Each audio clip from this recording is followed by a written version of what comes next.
Viewers, welcome to my channel Readers Club with Smita. आज हम Napoleon Hill का book practical step to think and grow rich book का 13 chapter का second part पढ़ने जा रहे हैं। ऊर्जा को पदार्थ में बदलना।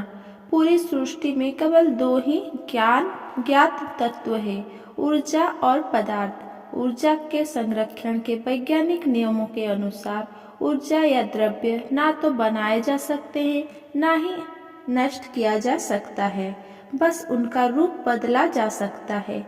आइंस्टाइन का समीकरण E=mc2 ये सुझाव देता है कि ऊर्जा को पदार्थ में बदला जा सकता है और इसका विपरीत भी किया जा सकता है। ऊर्जा प्रकृति की सर्वव्यापी ईंट है जिससे यह सृष्टि में और पदार्थ के हर रूप का निर्माण एक ऐसी प्रक्रिया से करती है जिसे केवल प्रकृति ही पूरी तरह समझ पाती है। सोचने में शामिल ऊर्जा के रूप में प्रकृति की यह ईंट अब हमारे लिए भी उपलब्ध है। मनुष्य के मस्तिष्क की तुलना बिजली की बैटरी से की जा सकती है। ये ईथर से ऊर्जा सोखती है जो पदार्थ के हर अणु में व्याप्त है और पूरी सृष्टि को उससे भर देती है। अकेली बैटरी इसमें लगे सेलों की संख्या और क्षमता के अनुपात में ऊर्जा देती है। बैटरियों का समूह किसी अकेली बैटरी की तुलना में ज्यादा ऊर्जा प्रदान करता है।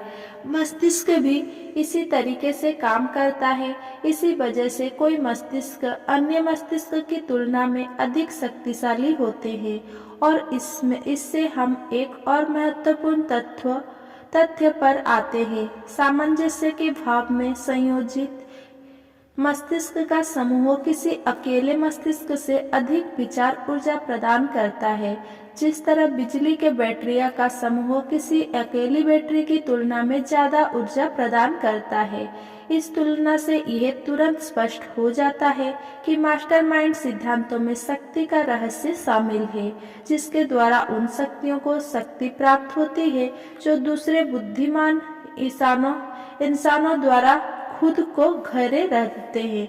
इससे एक और विचार मिलता है जो हमें मास्टरमाइंड सिद्धांतों के आध्यात्मिक स्वरूप की समझ के और भी करीब ले जाएगा। जब व्यक्तिगत मस्तिष्क का समूह सामंजस्य की भावना से संयोजित होता है और मिलकर काम करता है तो इस गठबंधन से बढ़ी हुई ऊर्जा उत्पन्न होती है जो उस समूह के हर व्यक्तिगत मस्तिष्क के लिए उपलब्ध होती है। अपने मास्टरमाइंड समूह को एकत्रित करना। अपने मास्टरमाइंड समूह को बनाते समय इन दिशा निर्देशों का पालन करें। एक व्यापक समूह बनाएं। पुरुषों और महिलाओं दोनों को शामिल करें जिनका ज्ञान और जानकारी दूसरे सदस्यों की पूरक हो, ना कि दोहराती हो। ऐसे लोगों की नियुक्त करें जो हो बुद्धिमान, सृजनात्मक, सकारात्मक, समर्थक, सहयोगी, ईमानदार, उदार। किसी तरह का भुगतान प्रदान करें। आप उन्हें पैसे दे सकते हैं, उनके साथ साझेदारी कर सकते हैं, सेवा प्रदान कर सकते हैं, अपने कारोबार का निश्चित प्रतिशत लाभ दे सकते हैं या किसी अन्य प्रकार का भुगतान दे सकते हैं, लेकिन उनसे मुफ्त में सहयोग की उम्मीद ना करें जब तक कि वे इसकी पेशकश ही ना करें। याद रखें, उनका समय बर्बाद ना करें। मीटिंगों के लिए तैयार होकर आए और मीटिंगों का कुशलता से प्रबंधन करें। किसी मास्टरमाइंड समूह के मूल्यवान सदस्य आमतौर पर व्यस्त लोग होते हैं जो अपने खुद के लक्ष्य का पीछा कर रहे होते हैं। मास्टरमाइंड की सफलता की कहानियां।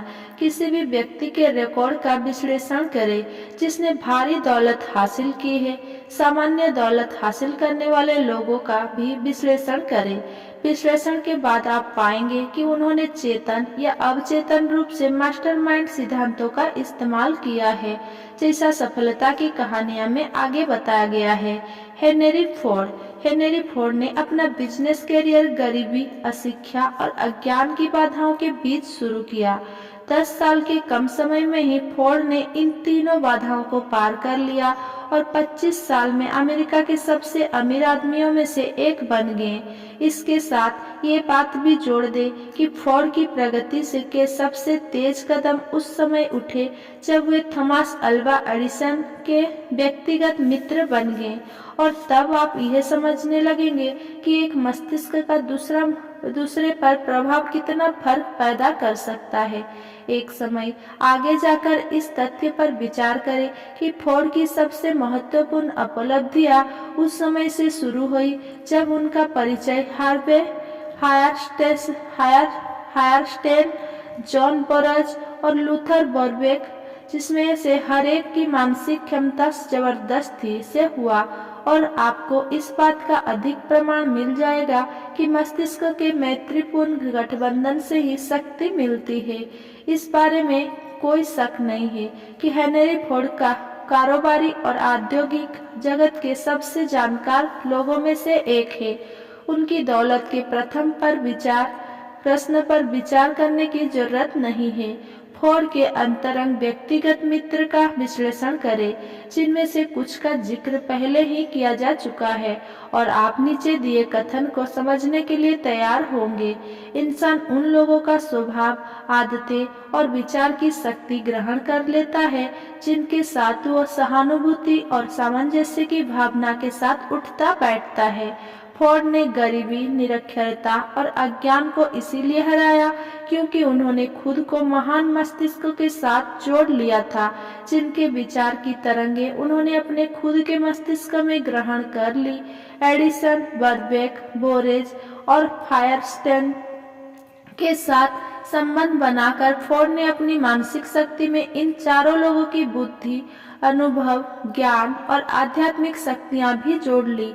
यही नहीं, उन्होंने मास्टरमाइंड सिद्धांतों का उपयोग भी किया, जिसका तरीका इस पुस्तक में बताया जा रहा है।